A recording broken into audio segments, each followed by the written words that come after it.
Hello, hello.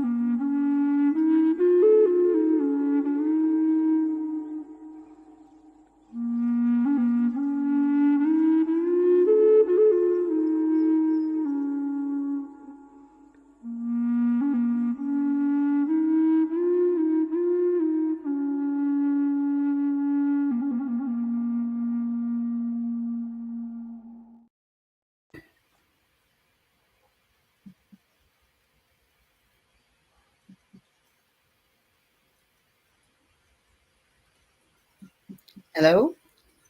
Yep. All right. Hello, everybody, and welcome to... Oh, I've got the echo again.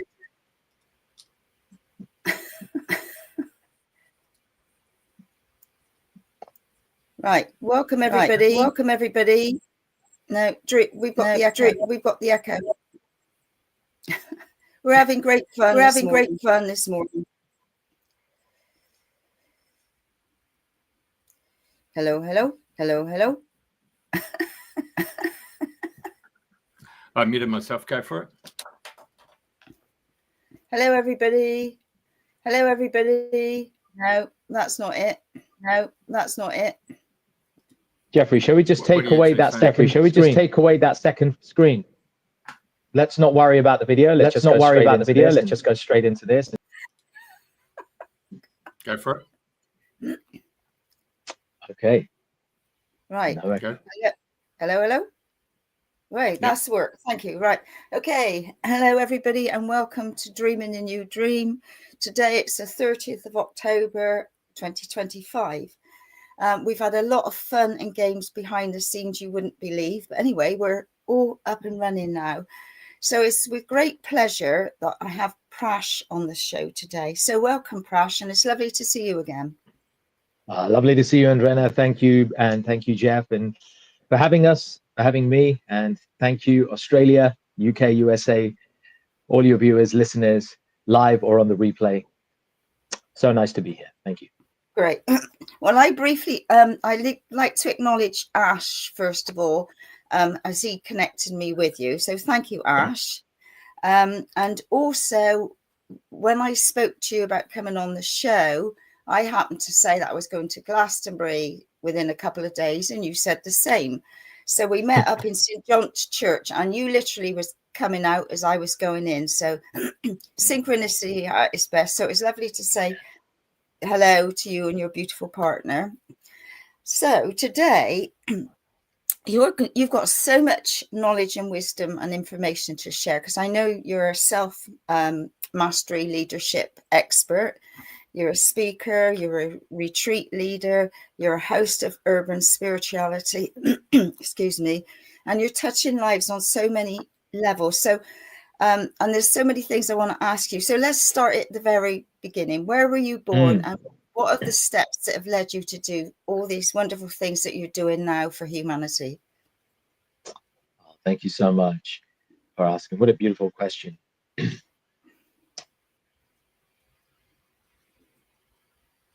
Let me take a moment to ground myself and share. Hopefully you can hear me clearly. Yeah, I can, loud and clear. Woohoo!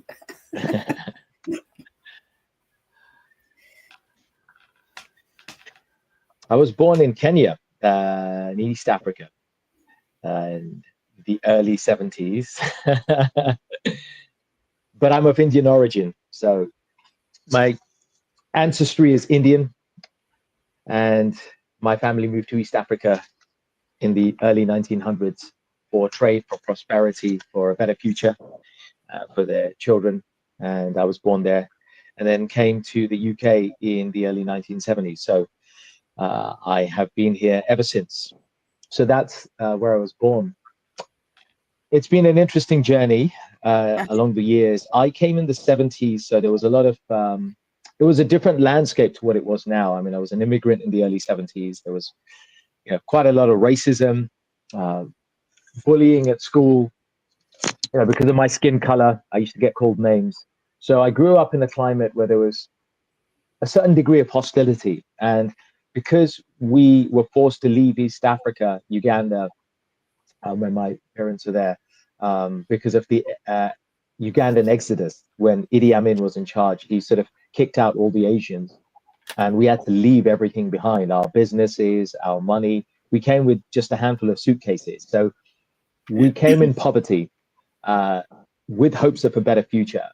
And that led me into the British culture, going to school, facing all these challenges along the way, but making friends quite quickly. And over the years, I did my education with university. And like any good Indian child, I did my duty. Studied hard, didn't spend any money unnecessarily, honored my family, pulled my weight in the house with the household chores, all those kind of good things. And I really thank that training, because that's helped towards the self-mastery journey that I've been on. But yeah, I'm sure we'll dive into this, but the high level version is that I finished my education. There's a lot in there, of course, and we'll unpack it. Perhaps when you have another question, there's a lot that happened. I faced a lot of death. So I'll take your cue in it, and I'll fill in the missing gaps, Andrena. So was that Uganda or was that Kenya? Because you said two things there. You had two countries there, didn't you? Yeah, but essentially I'm British. Yeah. All intents and purposes, I'm British. I've been here most of my life. But my Indian heritage, my Indian culture is very much there. But as I say, Gotcha. I faced a lot of difficulty in my childhood. I'm hoping that you can hear me clearly because of previous challenges. I'm just kind of making sure we're clear here. There were a lot of challenges. I lost my mother when I was 12, and that was a difficult time. She died working really, really hard to help make a better life for the family. And she had a manual job, and she died very young. She was only 43 and I was 12. My father was a very good man, but unfortunately alcohol got the better of him. And so my father was a functional alcoholic. And I found myself, without a mother, a younger brother, just my father. My father used to gamble the money as well. So I remember at college getting 2 jobs. Then by university time, I had 3 jobs and my university. I was also cooking, cleaning, doing all the household chores. And it was not an easy life. And then somewhere along the way, I found the courage to discover more. And that led me to an encounter with some monks. And that opened up my spiritual journey when I was about 16, when I started to question why I lost my mother. Why did I have a father who was alcoholic? Why was I in poverty? Why was life shit? Pardon my language, folks. But it was terrible. Why was all this happening? And along that way, there was other things that happened as well. I faced physical and mental abuse, bullying. So there was a lot going on. And so I really lost my faith in humanity for a while. But I rediscovered it through, I guess, the mercy of some monks that I happened to meet when I was 16, who are of the ancient Indian faith. And they kind of took me in as a student, and therefore they became my mentors in life. They became the big brothers that I didn't have, the father that I would have liked to have had but didn't quite have. And they made themselves available to craft my life, to mold it in a way that would be more valuable to myself and to others. And so that's how the self-mastery journey started when I was 16. And along the way, I did coaching. Some of you may have heard of Tony Robbins. So I ended up doing some coaching and then eventually crewing with some of Tony Robbins' work, Anthony Robbins here in the UK. And alongside that, I started my corporate career after graduation and I have been in that world for 25 years in financial services and technology. So there's 25 years of corporate work alongside the spiritual and coaching journey that I've been on. And obviously we can unpack that more a little bit and how it ties to self-mastery. Back to you. Yeah. So what a great start, because I'm, like you're putting out about not having your dad as a dad and your mum not being there and why. And then you've got all these beautiful monks that have given you the most amazing start to your journey, which has certainly brought you to where you are now on so many levels. I know I did see, excuse me, I saw somewhere that you did a 4.5-hour meditation the other day. And so I'd like to sort of bring that in, because I know also you're like stress to success. And with all what's going on in the planet now and all the changes that are happening, you know, the stress is outside of ourselves. And if we're in our quiet space, we haven't got all of that drama going on. So I thought it'd be nice for you to share more about your meditation space and how it's serving you and how you're able to help more and more people to be in that same quiet space, that inner light, inner guidance, whatever you would like to call it. What I would like to offer is that I regularly come across many people who say they can't meditate or they don't have the time to meditate. When they try, they just get distracted. And what I say to everyone is we all have the ability to meditate, but it may not be in the same way. When we get transfixed in watching a film or a movie that's really just blowing us away and we're so immersed in that film, the characters, the plot line, so on and so forth. In a sense, we've switched off from the external reality. We are immersed in that film.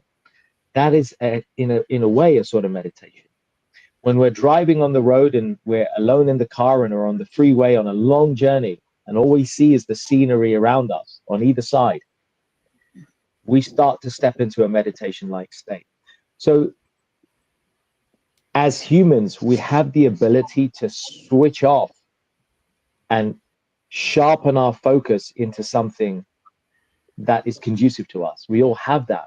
And I think any kind of meditative practice and success starts with that understanding that it's possible for us, but it just may not be the way that other people say. And that's why I call the brand that I run Urban Spirituality, that it's spiritual, but it's not just woo-woo or fluff. It has to be practical. It has to be applicable, assimilable within our lives.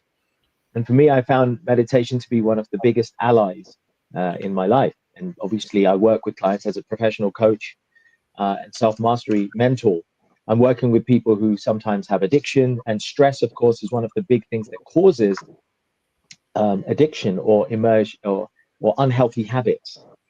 And so meditation becomes a wonderful antidote, even if and people think it needs to be a long thing. And again, it doesn't. It could be as little as 5 minutes, several times in the day. In fact, I have a little acronym called JAM, J-A-M, just a minute.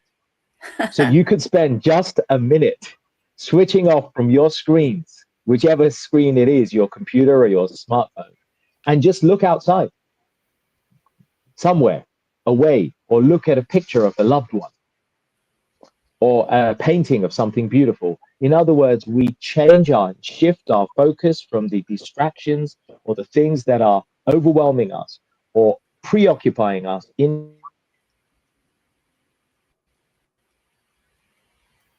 something that is more beneficial. And even for a minute, if we can do that and then cultivate that several times in the day, we start to make inroads into that part of the brain that relaxes and allows that inner landscape, the inner atmosphere, the environment, the inner environment becomes more conducive for meditation. And once we start with JAM, just a minute, several times in the day, we can start to build up. And from that, we can start to deepen and lengthen what we do. And through that process, the nervous system starts to get nurtured. The nervous system is taxed. Many people out there may have heard of chronic fatigue or adrenal fatigue. And there are various versions of that because people get stressed out. We have burnout. I've been a victim of burnout twice in my corporate career over 25 years. I had 2 major health scares because I got burnt out working too hard. So meditation allows the nervous system to be calmed. And when the nervous system is calmed and nurtured, it starts to allow the glands and the organs that are taxed to relax. And that allows the mind to relax. And now we have a symbiotic circle of relaxation and calming, relaxation and calming. That has a powerful cellular level effect and a mental and emotional effect because it drives certain chemicals that allow us to feel happy. So the right chemicals happen in the brain and the right reactions in the body happen, and that creates a state of relaxation that's deep. And the more we practice it, the more we get that, and the less we are troubled by our external environment. Not that those troubles disappear, right, Jeff, Andrena? We all have troubles, we all have challenges, Yeah. folks.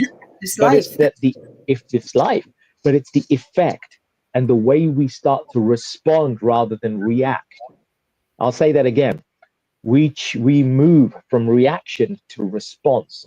When we move to response, we start to be able to have a better control over the outcome of what happens.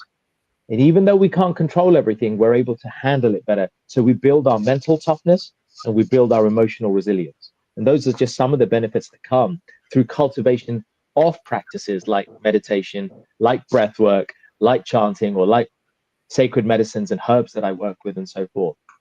I hope that gives you a little insight. Yeah, because I know for myself, like I do 9D breath work, which is really powerful. So I love that. I go out and about in nature a lot, and I've got a forest just across over there, which you can't see.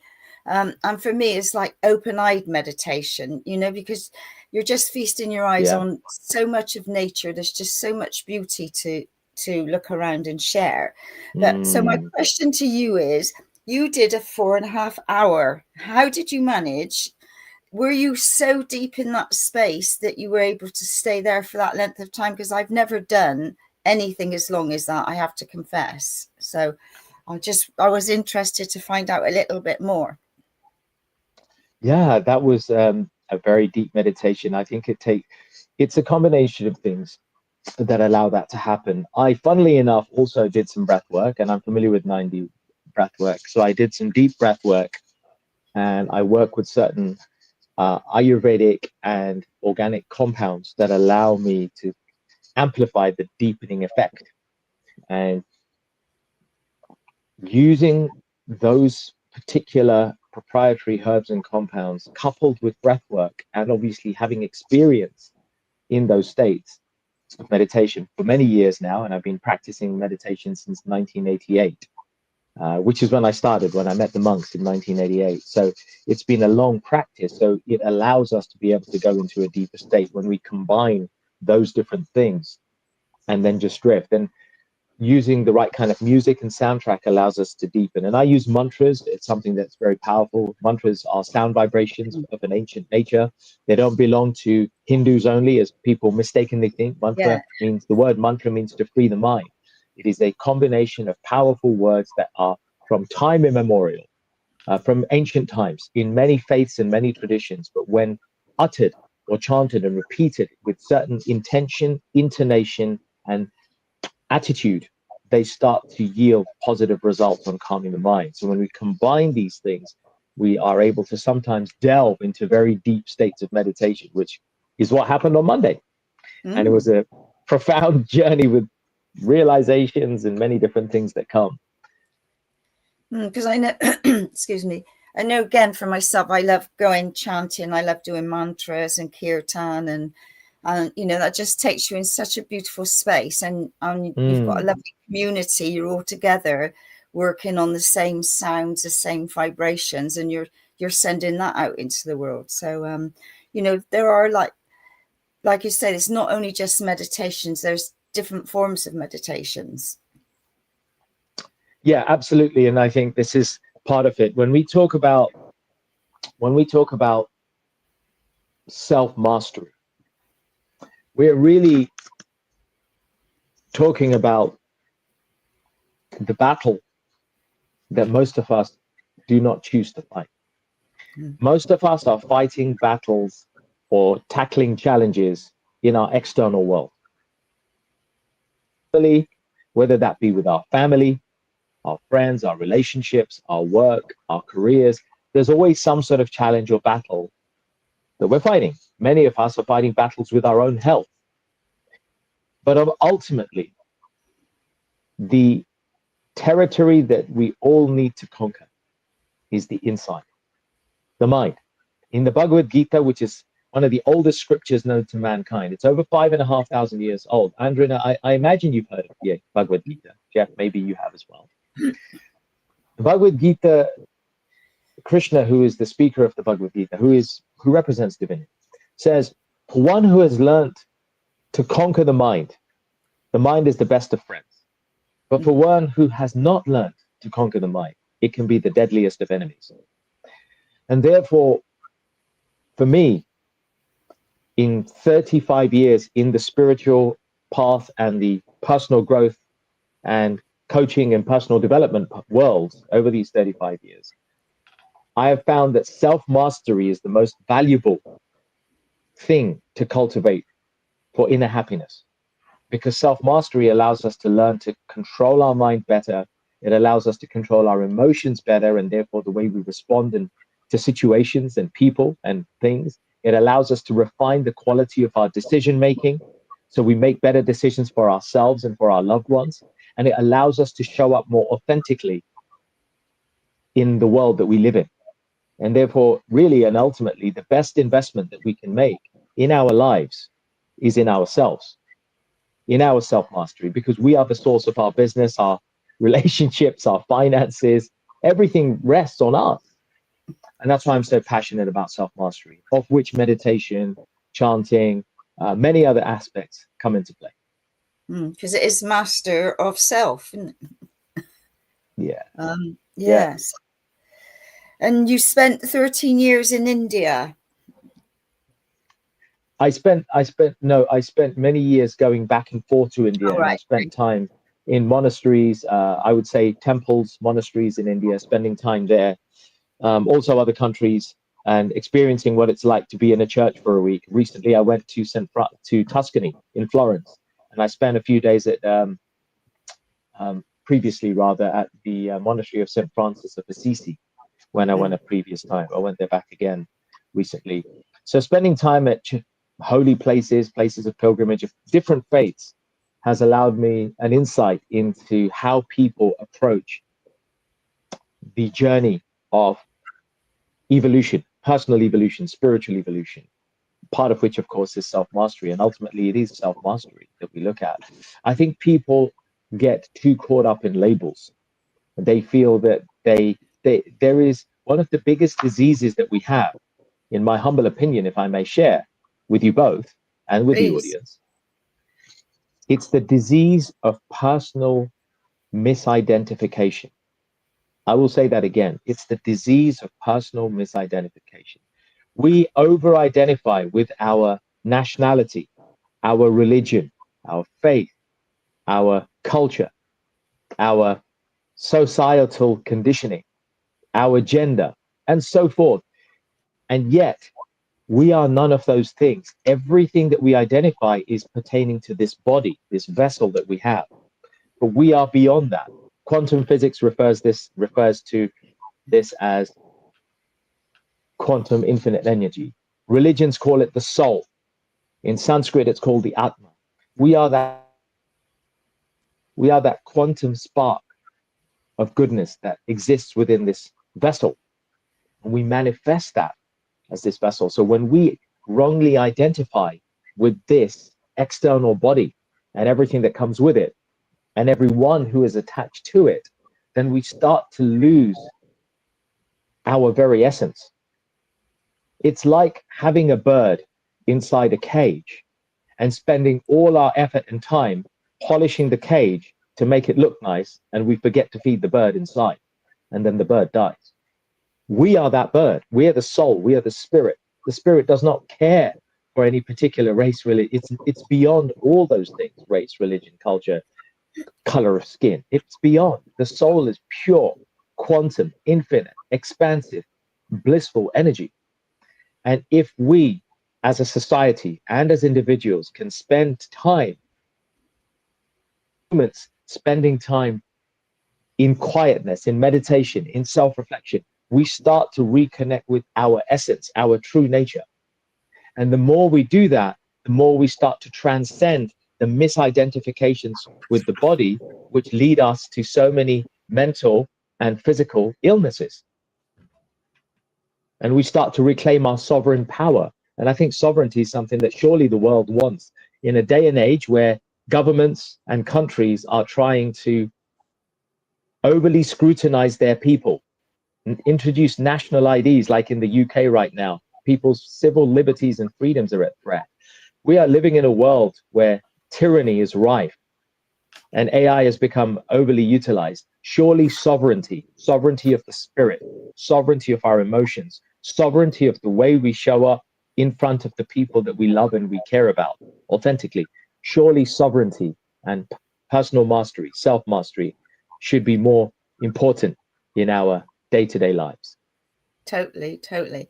Are you finding now more and more people are becoming aware? Sorry, excuse me, I've got a tickle going on this morning. Because we are in the greatest time of history.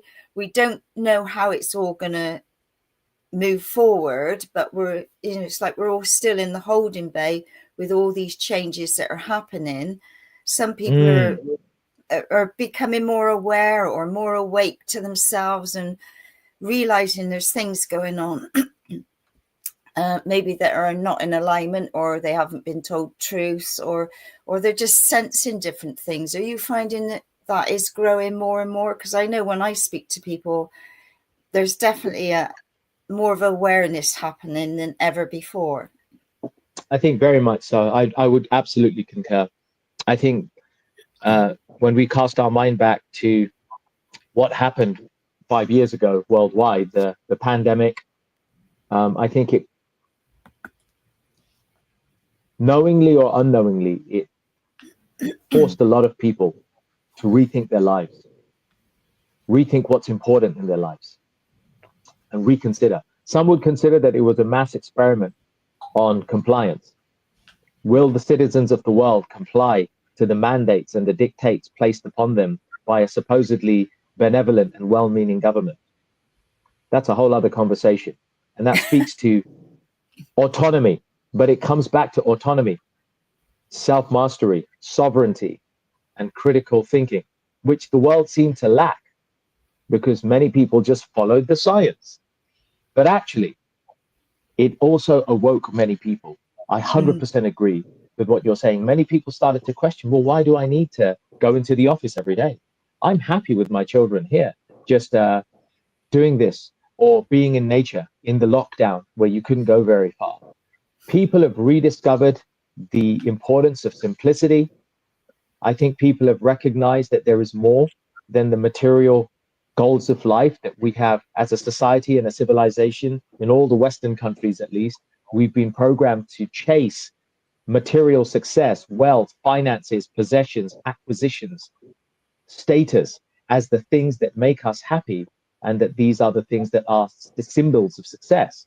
Whereas in the East, many people have always sought inner fulfillment and happiness, which is why we all know, probably all of us know somebody who's really wealthy but unhappy. And we probably know somebody who's not very wealthy at all, but they're really just quite content. Isn't that a paradox that is worth investigating and seeing how we can start to bring that into our own lives? Definitely. And the thing is, we're not taught in schools at a young age about our inner being and all of the things about energy, chakras, balancing, feelings, like we've all been closed down at a young age. But there are certain schools now, and there's different teachers that are starting to do little meditations when they come in. And because I think that would be a great start for everybody or every school, because you've got children coming in from all walks of life. Nobody knows what they come from and what their life's about. And yet if you bring them all together and get them in that quieter space and start the day, to me, what a difference we could make. Well, if everybody just did that. What you say, so much truth in what you say, and it requires all of us to play their part. I think, again, this goes back to, I think, a really important question, and perhaps all of you who are listening or watching this live or on the replay, maybe this is a point to reflect on. We all like to feel valued. We all want to feel valued by our friends, by our lovers, by our loved ones, by our colleagues, so on and so forth. But to feel valued, there is also the natural question that goes with it, which is, how can we be of value? How can we give value? And it starts with valuing ourselves. In my opinion, it starts with valuing ourselves. When we value who we are, how we show up in the lives of the people that we care about, how we treat our body. And here's a big one. This is talking about self-mastery here, if that's okay. Here's a simple one. Many of us are aware of the importance of diet and nutrition, what we eat. But most of us forget that our diet is not just what we consume through our mouth, it's what we consume through our eyes and ears. What are we consuming when we're looking at social media endlessly, or hearing things that are disempowering, or watching movies that are actually sending really negative subliminal messages to our mind?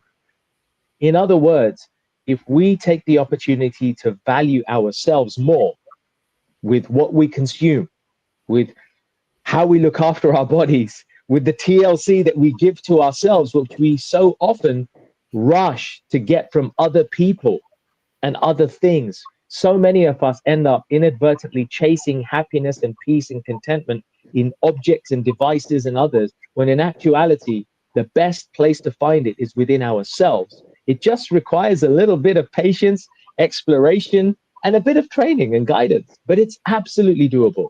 I've worked with thousands of people over the past 15 years professionally doing this. Here, funnily enough, quite a few in Sydney, Jeff, the US, Europe. I work with people. I have a team and we work with people. We see the change when people start to value themselves, start to take their own mental, emotional, physical, and spiritual health more seriously, because most people focus on the physical health and forget the mental, emotion, and spiritual part. And self-mastery is all those things, along with financial health, right? So all of these things come as self-mastery. So when they start to focus on those things and turn the spotlight inwards, they don't need to rely on so many things outside. They find happiness, they find peace and contentment, and something magical happens. They start to lose the dependency on external objects and peoples and things for satisfaction and validation. And that starts to create the momentum of personal sovereignty. And when we are starting to step into our personal sovereignty, the things and the situations and the people of this world start to affect us less. And we build mental and spiritual resilience. And surely that's the best gift that we can give to the people that we care about, to be that person that they can rely on, that we can rely on ourselves, and that when we are gone from this world, when God calls us or the universe takes us back, that we have left something behind that has lodged itself beautifully in the hearts of the people that we care about. And I always say, when we get promoted, because my sister and I ran a funeral business about 20 years ago, and we helped before, during, after death, and talking to people that were dying, we always say, you're going to be promoted, and when God calls you, you can't say, can I have another week? I need to finish that, or I need to see that person. You know, when God calls, that's it, you're gone. So you're promoted. So I think, you know, when people talk about, oh, so and so's died, and I think, oh God, for me that's like a well, sort of negative, but it's true. But if you say to people, but they've been promoted, they've done what they've done here, they're going into the higher realms or wherever you think they might go on to be doing something where they're needed up there. They finished down here complete. So that's my little take on it anyway. Yeah, there's a lot to be said. And I mean, if you like, since we're talking about self-mastery, I would love to share with you perhaps the key pillars that I feel would perhaps be of value to listeners of self-mastery, if that's okay with your permission, both. Yeah, wonderful. So I'd say that we can look at this as 6 pillars. First, we have the body. Self-mastery on the body. Some people call it PQ, physical quotient. You know, we have IQ, our intellectual quotient. So then we have EQ, our emotional quotient. And then we have PQ, our physical quotient. And then some people will call it SQ, our spiritual quotient. So these are the different EQs, the IQ, EQ, SQ, PQ that we have in our life. If we look at the physical quotient first, the body, self-mastery, when we look at the pillar in self-mastery of the body, it's about making sure that the body is receiving the nurturing that it needs.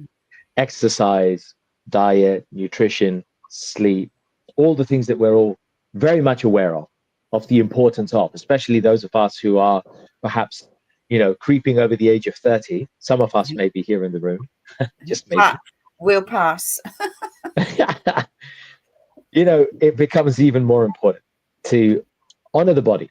So really the first pillar of self-mastery is listen to the body, honor its needs, but also know when to school the body. The body may want sugar. The body may want unrestricted sexual immersion. The body may want to immerse itself in excesses of any kind. It is about learning to be able to honor the body's needs, but balancing it when it tries to go in excess. Giving the body the care and the attention that it needs is one fundamental part of self-mastery. Then we look into the mind, training the mind. We don't often talk about training the mind, right? I mean, we go through an educational system where we're taught a bunch of stuff, and then we go into higher education and we're trained to become doctors, lawyers, pharmacists, IT people, whatever it is that we've been trained. But where are we training the mind in the context of self-mastery? That's not taught. We have to go to coaches. Some of us may go to motivational speakers like Tony Robbins or whoever we go to get that. But it's so crucial as part of self-mastery to train the mind. How could we do that? It could be through disciplined work. It could be through reading books that help to expand and deepen the understanding of the mind. It could be through practices that allow us to develop the quality and power of the mind, like breath work, as you alluded to, like meditation. It helps to still the mind. So the second focus in self-mastery is the mind, learning to train the mind through more meaningful consumption through the eyes and the ears, and through practices like meditation and breath work. Then we come to the third pillar, emotions. We all have emotions. Many of us trip ourselves up because we get caught up in the emotion. I have a tip. This is the tip. Has anybody, have any of you experienced what it's like to look up on a sunny day and see a few clouds and watch the clouds move across the sky? I think we've all had that experience. Now, the clouds don't stay in one place. They're moving across the sky. Imagine those clouds to be emotions. The emotions are just going to be like clouds in the sky. They come for a little while, and then they pass. Our problem is that we get fixated on the emotion, and then the emotion takes us over. But if we can create the gap and understand that we are not the emotion, we are not our mind, we are not our body, we are simply observers watching this scene of the clouds crossing the sky. That is to say, recognize if you're angry.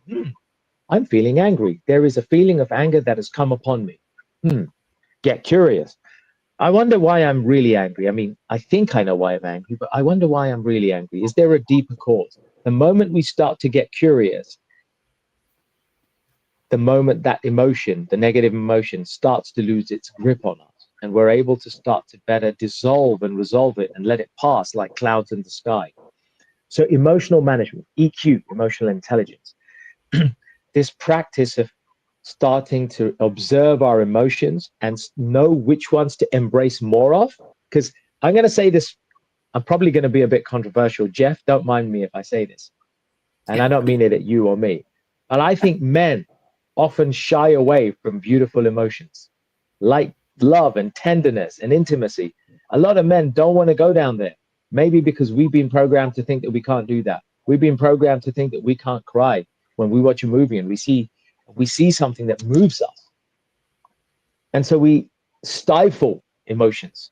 So emotional mastery as part of self-mastery is the ability to be able to discern when we need to detach and allow emotions to pass by, or when we need to delve in and let a certain emotion occupy us for a while, like happiness, like love, like joy, like bliss, gratitude, so forth. So this is the third pillar. The fourth pillar.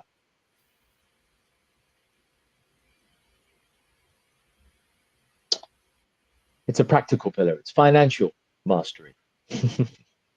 Now, financial mastery goes very well with mind and emotion mastery, because anybody who's traded in stock markets will tell you that you need to be really careful and in control of your emotions. Otherwise you'll lose all your money. It will go. Same thing with gambling, right? If somebody's a really good gambler or into poker or professional gambling, they'll say you need to be really good with controlling your emotions. So emotional and mental mastery, the two things that we've been talking about, help us to cultivate financial mastery. And so financial mastery as part of self-mastery is the ability to be able to learn and evaluate those decisions about our finances that can help us to be more stable, either to bring more money in or to create a stable base that we need. And typically it's things like understanding a little bit about different areas of investment. And many people are programmed to rely on their single income, either on their job or on their business. And they often think that's the only source of income, but it's not.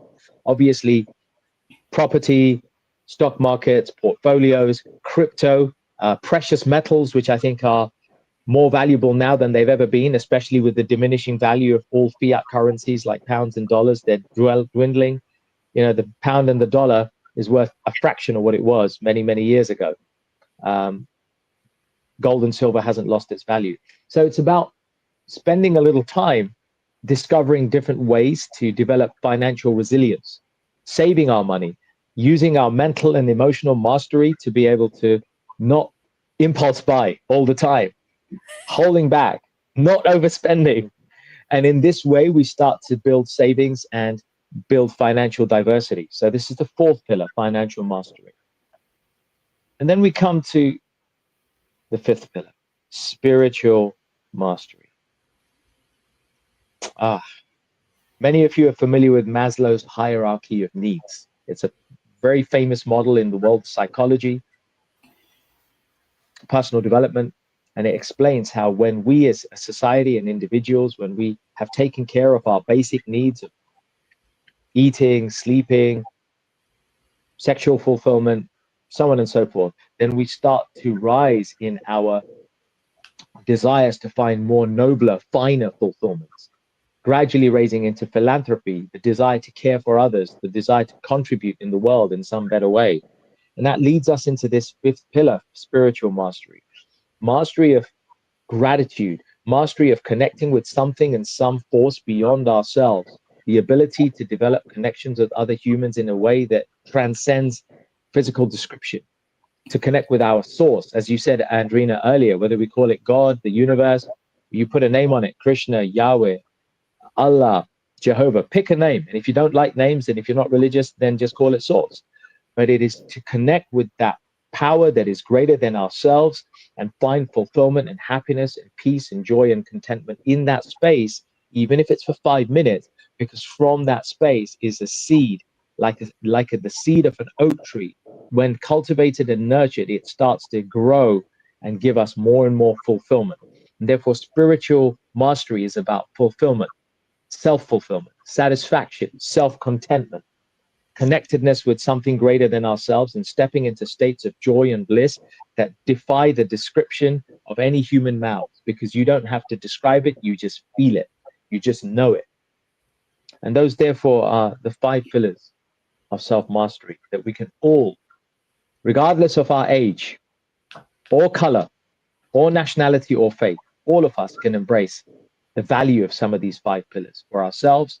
And then just by embodying them, many of us who have children or family members who we would love to see change and improve themselves, they'll naturally change and improve just by virtue of observing us and seeing the difference in our lives. As we show up differently, they will naturally be subtly affected in the right kind of ways. God, I'm so passionate about this. I'll just shut up for a second.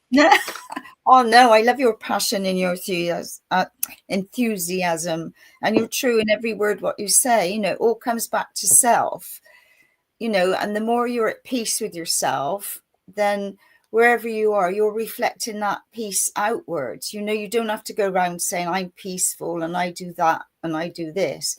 You just be who you are, and it just happens, which gives, it's like giving people, they sense or they feel that vibration from you, and it gives them the opportunity to take on board or feel it or be aware more. I was going to say something else about this. I forgot what I was going to say now. But I was going to ask you about your life-changing ceremonies. Would you like to share a little bit about that? Gladly. We work in a very, what we do, and we run them in the UK, but we now are starting to run them internationally as well. So Jeff, any excuse to come out your way, it's going to be awesome. These are powerful containers that go beyond conventional healing, coaching, conventional therapy. Not that there's anything wrong with anything that anyone is doing. These things are different. They are an extremely powerful and revolutionary way to be able to accelerate our human evolution. And we do things in that one day that people may not have done within 10 years. We accelerate our human potential within one day, more than even 10 years. And how that happens is through a combination of specific and proprietary protocols and techniques and elixirs that allow us to cross the conscious mind and open the access to the subconscious mind, where many of us know, I think most people have heard the saying that we only use 10% of our brain power, 5%. Well, imagine if you had a day where through a combination of all these techniques, methods, and elixirs that we serve and we drink, these are all natural plant-based things, we are able, with the combination of those things, to start to unlock access to our 90% subconscious mind, and through the techniques, connect to a superconscious state. Imagine what is possible when we do that. We go beyond anything that we've experienced in the conscious level of our existence. And we start to tap into powers and abilities that exist, that Einstein, Thoreau, Emerson, Voltaire, Nikola Tesla, very famously, so many great scientists and thinkers have talked about that space, the infinite intelligence, the quantum, the beyond. We are able to start to tap into that and glean insights, gain downloads, and bring them in, encode them into our being in a time and a space in that one day where they start to reprogram ourselves at a deep level. So our nervous system and our, you can say, spiritual DNA, our quantum DNA starts to receive an upgrade. And then we start to make shifts, and it's what we run. I'm thrilled that we've been running them over the past few years. We've had several thousand people attend them, and people from all walks of life, from housewives to politicians, celebrities. We've got one of the world's best Luther Vandross tribute acts. He just reached out saying, "Hey, I heard about your ceremony. Can I come in? I'm in New York." People fly in from all over just for this one day because it changes so much. So I'd love to invite anyone, if you feel the call, come visit London or arrange a group of 10 people and we'll fly out for you, and it will be life-changing in one day. Whereabouts in London is your urban spirituality held? So we hold them throughout London. We have various places, including the countryside outside of London, Greater London, which is very beautiful. And we hold them typically once a month in very, very sacred spaces. And we also run them in Europe. So we're waiting for the invitation for Australia and the US. US is happening early next year, actually. So yeah, these are transformative. I think some of you out there may have heard of people like Joe Dispenza, Dr. Joe Dispenza, Tony Robbins. Some of you may have heard of Sadhguru, who's an Indian mystic teacher. We've had people who've been to their events, which are typically 4, 5 to 7 day events. Date with Destiny by Tony Robbins, for example, the work Dr. Joe does in the States and in Mexico. People who've been to those have said that what they've gotten from these one-day ceremonies is beyond what they've experienced in those places. Obviously at a fraction of time and cost as well, because they're very cost effective as well. So it's truly something game-changing that we invite anyone at any level, whether you're an executive, a CEO, a business owner, or somebody who's in the space of wellness, like obviously yourself, Andrena, who in the wellness space, in the profession of helping others as professionals. Come and see your abilities amplified and new abilities opened up and unlocked within that 90% that you would have never have done. And we do it in a day. Fantastic. I know you've got some dates coming up. Hey, there's a movie there called Lucy with Scarlett Johansson. Yeah. That's people who said, yeah. I mean, people have said that. Yeah, I mean, the bottom line is that they had to take the blue powder, but that's a classic case of someone's actually given it some thought to actually put it on the screen to awake people's awareness, isn't it? They did that with the Matrix as well, didn't they, Jeff? You know, you had the red pill, and the red pill just opens you up to a whole new reality. There was that film Limitless with Bradley Cooper and Robert De Niro. He takes a pill and it becomes, but we don't want, our approach is natural, non-addictive, natural, and very sacred. And it's a place, the ceremonies in a nutshell, I guess, if I were to describe them or how others have described it, it's a place where quantum physics meets neuroscience, meets ancient shamanic spiritual traditions. And it's the synthesis of those things that allows acceleration of 10 years worth of evolution. Sure. Problems solved so much in one day, as you say. I mean, we've had those really interesting products like Alpha Dynamics that came out of Finland. And the De Silva method. The Silva method is very powerful, yeah. And going within, it's almost like your mind goes through and opens the door, isn't it? So when you get that, the access is actually granted by your own internal watcher who's traveling through your own DNA to awaken it.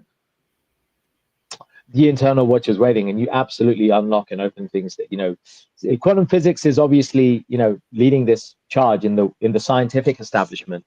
But, this has been known for many years. I mean, Nikola Tesla, the famous scientist Tesla, he famously said, if you want to know the secrets of the universe, think of three things: energy, frequency, and vibration. Einstein said that imagination is the greatest power. Yeah, I believe so many of the scientists knew this. They had tapped into states and regions beyond the three-dimensional world, but we are dumbed down. We are flooded with temptations and movies to watch and social media feeds to read. So we dilute our power of choice and decision-making by all the distractions and temptations that are given to us on a daily basis, which is why self-mastery is needed now more than ever. When we start to reclaim those 5 pillars that I described, we start to take back control of our destiny. And even though we may not know what life throws at us, as you said, Andrena, at the beginning, we may not know what's coming. We are better equipped to be able to manage and navigate that journey because we are more evolved. Surely that's the best gift we can give to the world around us, to be the most evolved versions of ourselves. 100%. I did want to ask you briefly about, I know you were in Trafalgar Square on the stage doing sacred mantras. Yeah. Do you want to share a tiny bit about that? You got me smiling. I never thought that I'll be on Trafalgar Square, right? One of the most iconic destinations in England to visit. And somehow or other, somebody somewhere must have heard about, the other stuff that I do. I sing and I speak, and I combine singing, speaking, and mantras and chanting, and it's my passion. Somebody must have heard and said, let's give this talkative little Indian vegan 50-year-old something boy the chance to do something useful. I love it. So next thing I know, I'm on Nelson's column at Trafalgar Square, speaking about the wisdom and the essence of Diwali. It's traditionally a Hindu festival, but its roots date back far before Hinduism was around in India. It's very ancient, and the wisdom from Diwali is as valuable now as it is millions of years ago. So I spoke about the wisdom of Diwali, and I chanted some mantras and sung some mantras. I think there were about 4,000 people in the crowd, and somehow or other, I didn't ship bricks. I managed it. It was really wonderful, actually. It was great. Look at the vibe that you would have been sending out, and all those people in the middle of Trafalgar Square, in one of the busiest places in London. It's absolutely true. And I want to share this. I'm really passionate about sharing this. I don't know how many people are catching this right now, or maybe they'll catch it if they're not already too bored when they catch this on the replay. I'm going to share this. Stop it.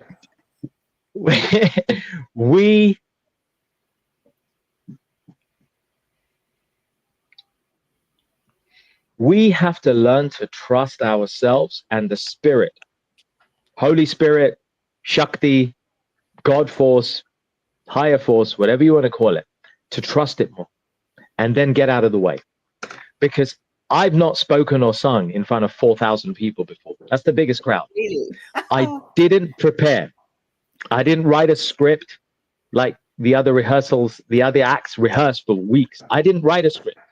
I didn't practice the singing. All I did was sit in a meditative state an hour beforehand and connect with spirit, connect with the divine, and ask to be a vessel and to let what needs to come out, come out. And I think the wisdom I got from that is when we step into a space of quietness, gratitude, and self-reflective meditation and call upon a higher power to really come and allow us to be a vessel, an instrument for what needs to come through. Magic happens when we get out of the way. In other words, our ego, our fear, our nerves, all those things start to calm down when we trust that something greater and more powerful is going to come. And when we come with the intention that we are not here, I didn't come with the intention to do a performance and sing technically better, because there's a lot of people who sing better than me, professional singers. But I didn't care. I came because I felt that there's something that I can do and give that might move somebody in that audience and help them in some way. And I think I speak for everybody, yourself, Jeff, Andrena. This podcast exists because you want these messages, these guests, to have a powerful, positive effect on your audiences. We do this for that. And when we come in with that beautiful intention, that how can we be of service with what we do, what we offer, whatever it is that we are good at individually, then I think magic happens. And I think that's what happened that day. Hey, yeah, two things that you brought to mind when you're talking about it. The principle of stepping aside and allowing the higher force. When you said that, I thought, oh, that's the meaning of when Jesus said, it's not me that does the works, it's the Father within me that does it. Yeah? Yeah. So yeah. You've tapped into that that religious line of thought just by saying what you just said. That's number one. Number two is a bit of humor there for Trafalgar Square. Of course, I've been into Trafalgar Square, and the question here is probably its prime focus is for VE Day in World War II, and when England won the World Cup. So for you to actually stand in that arena and be part of that whole spiritual focus, that's quite a testament. I mean, the last time I was in Trafalgar Square was when the bombings in 2007. So, it was such an honor. It was such an honor, and I was singing mantras of peace. We're talking about it, VE Day. I was singing mantras of peace. And the message of Diwali was that of peace. Diwali, I used an acronym to explain what Diwali was, and I sang mantras that are of peace. If you like, I would sing a mantra now. Go on then. Off you go. Thank you.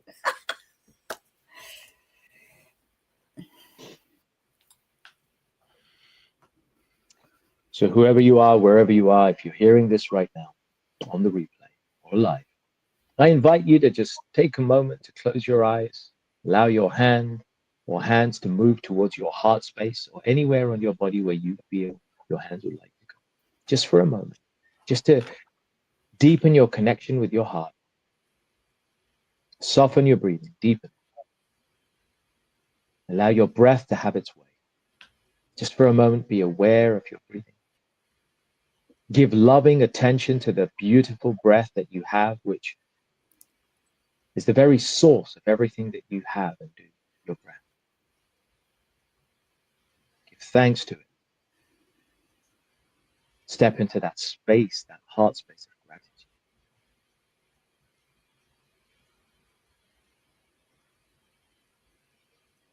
Om Trayambakam Yajamahe Sugandhim Pushtivardhanam Urvarukamiva Bandhana Mrityurmukshyormamrita. Shri Ram Jaya Ram Jaya Jaya Ram. Shri Ram Jaya Ram Jaya Jaya Ram.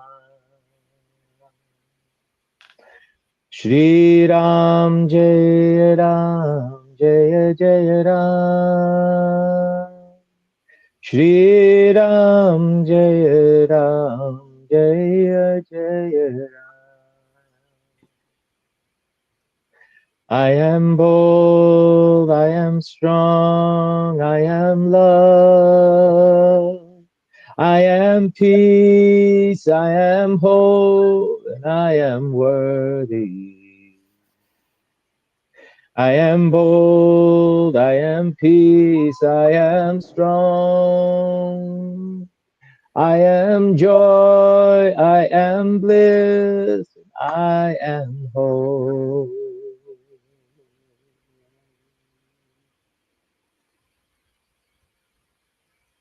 Let the breath guide you. Listen quietly for the whispers of your soul as it tries to speak to you and remind you of a time long gone by when you loved yourself for who you are, when you accepted yourself, when you were happy just being, when you knew that you were enough, that you were enough, and that you are enough. Without any name, without any title, without any role, without any acquisition or material possession, you are enough as you are, whole and complete, beautiful, untarnished, immeasurably powerful, blissful in your nature, boundless in your joy, waiting to be rediscovered. That fullness that you are is just waiting for you to step inside and discover it through whichever method or means you choose. Let it be a journey back to hearing the whispers of your soul, and let your soul lead the way in all that you do and all that you are. Om Shanti. Amen. Om Shanti. Shalom. Aho. Oh. And peace. Aho. Thank you, thank you, thank you. That was really beautiful. I could just feel as soon as you started, the shivers going down my spine. So, yeah, and that's a perfect place to end today's podcast. Indeed. So, thank you so much. It's been an absolute delight and honor to listen to you and to see you again and for your sharing. So, thank you once again. And thank you, Jeffrey. And anybody, do you want to say any last words? Me? Hey, I'm going to be a smart ass here, Prash. Do you actually watch Star Trek Strange New Worlds? Hey? Yeah, I've watched a few episodes, yes. Have you gone and used the same barber as bloody Anson Mount, have you? Hey, you know what I'm talking about, eh? His hairstyles is Yeah. amazing. You've Oh mirrored man, it, eh? dude, it's my dad. He got white hair young, and it was thick. I've given up on the hair dye, dude. It's just, whatever it is at 54, I've accepted it. I told you, part of physical self-mastery is looking after the body, the vessel. We have been given a vessel. This is a vessel, a temple of the Holy Spirit. So, spending 5 minutes a week tidying up the beard a little bit, it's okay. Yeah, no, I'm just thinking of you on Anson Mount. Oh, man. I don't know if Andrena's seen that TV series of Star Trek, Strange New Worlds. It's very humorous at times. But Captain Pike, or Anson Mount. Yes, Captain Pike. Yeah, And he's I'll got take that one. I'm gonna take that one. Prash got his hairstyle. That's very good. Hey, awesome. And I really appreciate what you just did then, because you can feel the empowerment coming through. I mean, we've had so many different guests come through, and yours comes from the heart, and you can feel it. Yeah, it's really good. Yeah. Oh, thank you. I received that, and I pray that we may always move from the heart. Indeed. There is a lot of wisdom there, and I pray that you may continue to offer wisdom, good guests, and inspiration and hope to your viewers, your listeners, in the work that you do, because this work is needed. We all have that opportunity. I have a podcast, as you know. I haven't gone live on it for a while, but it's there, Urban Spirituality, on iTunes and Spotify, and it's there. And I sometimes would go monologue and just share wisdom. And I didn't do it for monetary gain. I just did it because I thought, let me just create something that might help people in their lives. And here you are doing the same. So I thank you so much for doing what you're doing, and salute you with all gratitude. May it continue. Thank you. Okay. So, let's stay on. We're going to just end this show, and then we go back to the normal programming. I just want to talk to you privately off air, and because Andrena is part of this process as well. Hang on a sec. Got comments just coming in just before we go. Hang on a sec. Yeah. Okay. We'll end the stream. Thank you very, very much, and stay